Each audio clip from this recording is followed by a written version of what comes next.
ابو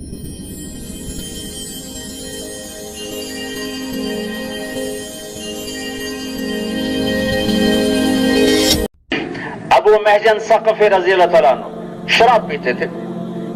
صحابہ بشر تھے، نبی نہیں تھے، معصوم نہیں تھے، ان سے بھی خطائیں ہوئیں، لیکن اللہ نے وعدہ کیا کلن وعد اللہ الحسنى، میں نے تیرے تمام صحابہ کو بخش دیا، جنت دے دی. بس لہذا ہم کسی صحابی پہ تنقید نہیں کر سکتے، اعتراض نہیں کر سکتے کہ اللہ نے معاف کر دیا. شراب کی عادت تھی، ہر دفعہ کوڑے کھاتے، پھر پیتے، کوڑے کھاتے، پھر پیتے، اور جنگ میں شریک ہیں. ان کو گھر نہیں بھیجا، میدان جہاد میں شراب پی رہے ہیں، کوڑے کھا رہے ہیں، لڑ رہے ہیں. آخر سعد بن وقاص نے نا قادسیہ میں پہنچ کے تنگ آ کے اس کو جیل میں ڈالو، اس کو بند کر دو، جب تک توبہ نہیں کرتا اس کو نہیں چھوڑوں گا. قادسیہ کی جنگ نے ایران کا فیصلہ کیا. جنگ 9 دن چلی ہے، 9 دن، ایک جنگ کا دن ہے، اور روم ایرانیوں نے صحابہ کو اکھاڑ دیا، اور یہ اکھڑتے پیچھے آ رہے ہیں. تو یہ دروازے سے دیکھ رہے ہیں کہ مسلمانوں کے قدم اکھڑ رہے ہیں. یہ بے ماہی بے آب مچھلی پانی کے بغیر تڑپ رہے، کیا کرو. اتنے میں حضرت سلمہ گزری. مسنہ بن حارثہ کی بیگم تھی، ان کی شہادت کے بعد ان سے نکاح کیا سعد بن ابی وقاص نے. کہنے کہ سلمہ میری بیڑیاں کھول دے، یہ دروازہ کھول دے، مجھے ساتھ کا گھوڑا دے دے، تلوار اس کے ڈھال دے دے، میں اگر شہید ہو گیا تو ان سب کی جان چھوڑ جائے گی مجھ سے، اور اگر میں بچ کے آ گیا تو یہیں آ کے بیڑیاں پہن کے بیٹھ جاؤں گا. وہ کہنے کہ میں تو نہیں کرتی. ساتھ کو پتا چلا تو مجھے سزا دیں گے، ناراض ہوں. وہ چل پڑی تو کفا حسنا ان تتقی الخیل بالقنا واترک مشدودا علی وفا کیا.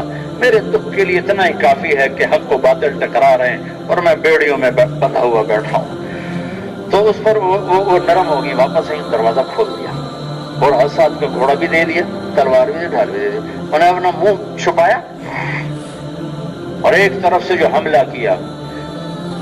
اب پہلے لشکر کی تعداد سنو. صحابہ تھے 30,000 اور ایرانی تھے 3 لاکھ.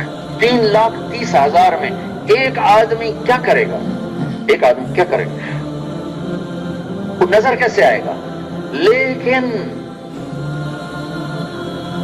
پیا جس کو چاہے سہاگن ہولی ہے، کالی کو دیکھے نہ گوری کو دیکھے، پیا جس کو چاہے سہاگن ہولی ہے. پتہ نہیں کون سی خوبی ابو محجن کی میرے رب کو پسند تھی شراب پینے کے باوجود. ہم نے سیکھا نہیں کمیوں میں سے خوبیاں ڈھونڈنا، ہم نے سیکھا ہے خوبیوں میں سے کمیاں ڈھونڈنا، خوبیوں میں سے کمیاں نکالنا.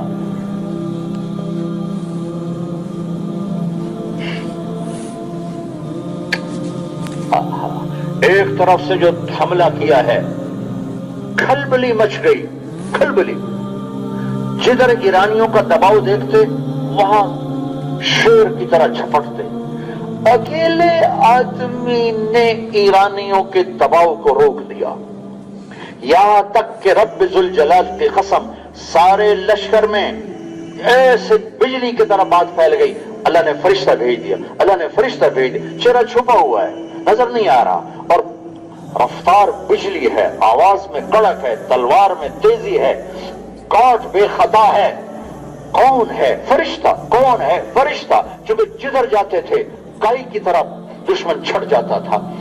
اکیلے شخص نے 3 لاکھ کے مجمع کو روک کے پھر پیچھے ہٹا. 30,000 بھی ساتھ ہیں، اور یہاں تک کہ ایرانی مغلوب ہوتے چلے گئے اور صحابہ غالب آتے چلے گئے. اس دن جنگ کا فیصلہ نہیں ہوا، لیکن شکست سے بچ گئے اور بغیر کسی نتیجے کے میدان سے واپس لوٹے. لیکن جنگ ختم ہونے سے پہلے گھوڑے کو نکالا. ہاں، سعد بن ابی وقاص بیمار تھے اور قلعے کی چھت پر تھے، اور وہاں سے پرچیوں پر لکھ کر نیچے آرڈر بھیجتے، سوار آرڈر آگے پہنچا تھا.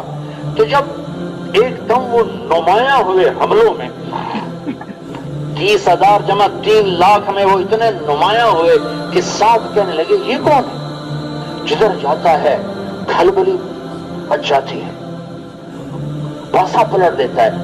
کہنے کہ ہے گھوڑا تو میرا لگتا ہے، لیکن وہ تو استبل میں کھڑا ہوا ہے. پھر اور سے دیکھا، کہنے لگے ہیں یہ حملے کا انداز تو ابو محجن کا لگتا ہے، پر وہ تو قید میں پڑا ہوتا ہے، یہ کون ہے؟ سوچ رہے ہیں، کچھ پہچان لیا، گھوڑا تو میرا ہے، میرے گھوڑے کی جو اٹھان ہے یہ تو میرے گھوڑے جیسے، اور حملے کا انداز ابو محجن جیسا ہے، گھوڑا استبل میں، ابو محجن جیل میں، تو یہ کون ہے؟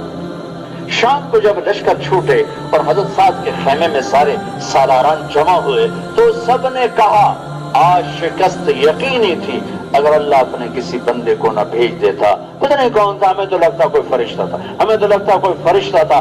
یہ کہہ کر مجلس اختتام پذیر ہوئی، سعد اپنے خیمے خلوت میں آئے تو بیگم سلمہ نے پوچھا آج میدان کی کیا کارگزاری ہے؟ کہ بس آج تو عجب ہی ہوا، ایک اللہ کے بندے نے آ کر ساری جنگ کا پانسا پلٹ دیا۔ تو تھوڑے چپ رہنے کو کہنے لگے ویسے ایک بات بتاؤں، اگر میرا گھوڑا ادھر نہ ہوتا اور ابو محجن جیل میں نہ ہوتا تو مجھے لگتا تھا گھوڑا میرا ہے اور حملہ ابو محجن کا ہے۔ کہنے لگے سلمہ اگر میں ایک بات بتاؤں تو آپ ناراض تو نہیں ہوں گے؟ کہا نہیں، کہ وہ ابو محجن ہی تھا اور گھوڑا آپ کا ہی تھا۔ کہیں وہ کیسے؟ کہ میں گزر رہی تھی تو میں فریاد کی، میرا دل پسیجا، میں نے نکال دیا۔ سعد رضی اللہ عنہ ایک دم آنسو چھلک پڑے تو بلاؤ بلاؤ بلاؤ بلاؤ بلاؤ بلاؤ، ان کی بیڑیاں اپنے ہاتھوں سے کھولی، ان کو گلے کہ آج کے بعد ابو محجن تیرے اوپر کوئی سزا نہیں، جا جو مرضی کر۔ صحابہ کی زندگی پڑھو، کیسے قدر کی، اپنے ساتھیوں کی کیسے قدر کی، اور ان سے ان کی استعدادوں کے مطابق کام لیا۔